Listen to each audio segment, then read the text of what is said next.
What I truly know about is human suffering and the end of human suffering.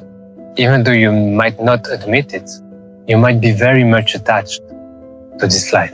You have to learn the art of integrating your shadows and your contradictions and your polarities. But if you're connected to yourself, then from this place, you have a way that appears in front of you. You will reclaim your sovereignty, you will reclaim your authenticity.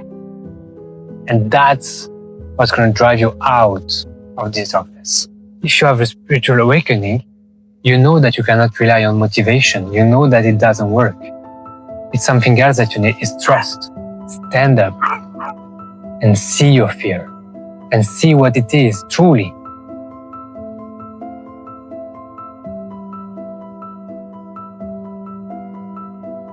Hi guys, today I would like to talk about how to orientate your life in a better direction when you've experienced some difficult things.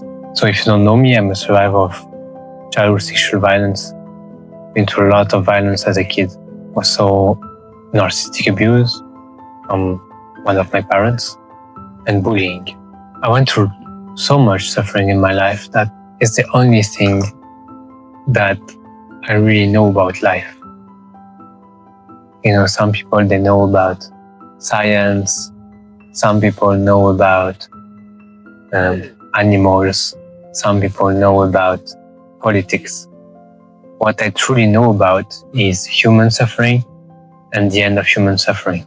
You might have experienced some darkness too, like me.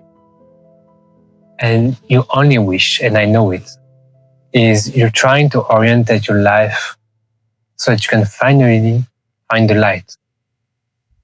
And you don't know how to do this. And you try, but it's too hard.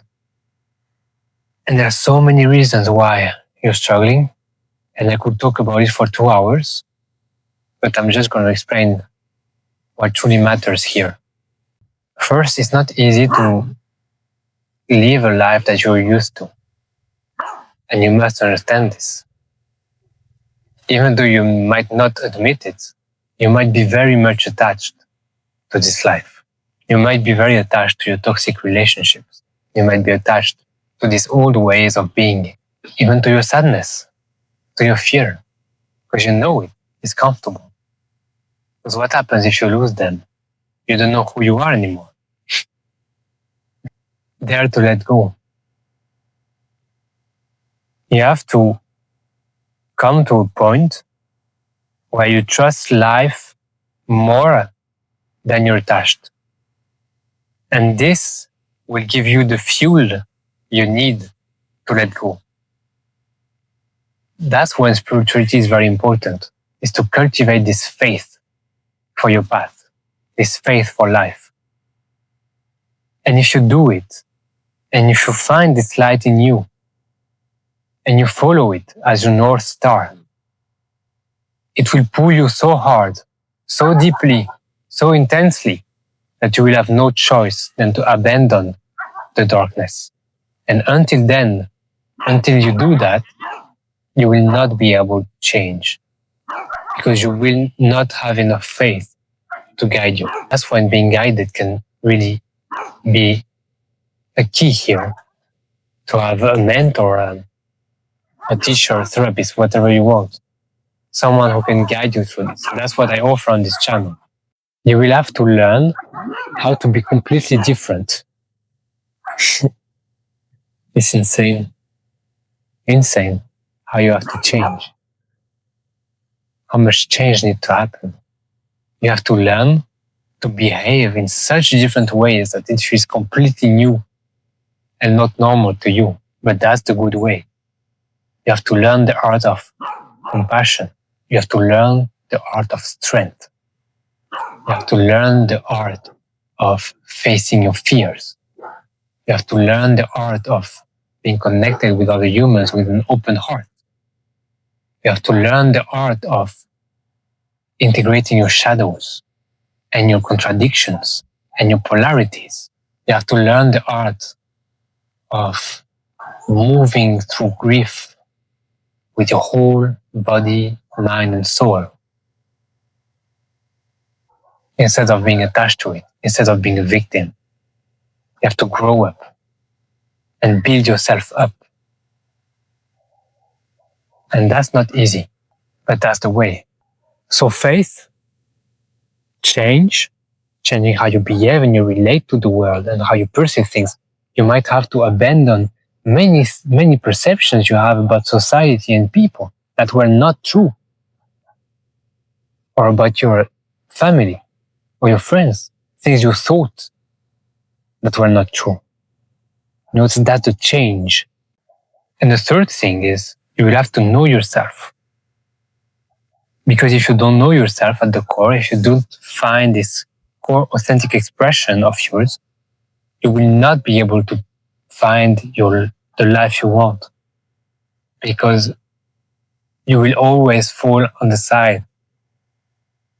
But if you're connected to yourself, then from this place, you have a way that appears in front of you. Because it's you. As long as you're fake, as long as you're lying to yourself, as long as you're playing these roles, as long as you're in these modalities of being that are not authentic, you're gonna feel lost. So it's a return back to yourself. And you have to understand this and accept this.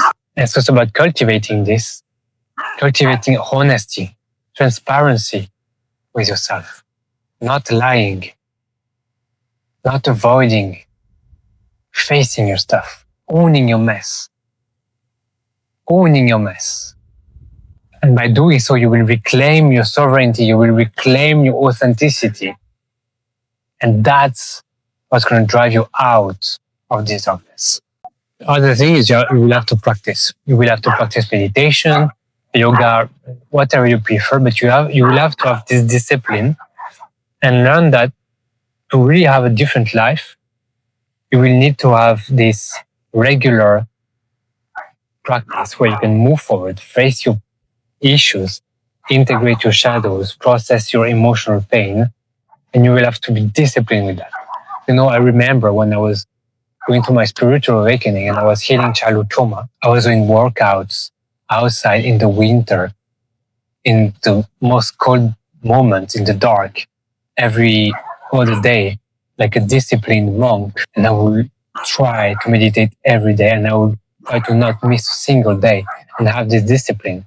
And of course, in the beginning, you feel like you're not progressing, but over time, this discipline will lead you to that higher place. I have to have also this internal discipline of always being honest, always being transparent, always facing my stuff, always owning my reality, always learning to set a boundary, etc. All these little things that you have to learn, that you have to keep doing until it becomes a new trait of personality. It's not for everyone. You have to want it. If you have a spiritual awakening, you know that you cannot rely on motivation. You know that it doesn't work. It's something else that you need is trust and discipline. That's the only thing that works. Because motivation changes. It comes and it goes. But discipline never changes. Discipline is always available. And so that's why it's powerful. And the last advice that I want to give you, dive deep in you to meet your shadows, to meet your darkness. That's where the treasure is. That's where the bliss lies. It's in this darkness that you want to avoid. It's in these deepest fears that you can face and stand up and see your fear and see what it is truly. And you will discover that all these big monsters in you are just little kids parts of you, child parts of you. It's not that scary. Don't be scared of going deep. Life is extraordinarily deep. It's profound. Many people don't realize this. Most people don't see this. They live on a superficial level of existence. But existence is so deep. You have no idea. The depth is infinite. You cannot even see where it stops. So yeah, that's all. I hope this was helpful. And if you want to work with me, there's a link in the description. And you can just send me a message and we can chat together. And I'll help you out. So thank you and see you next time.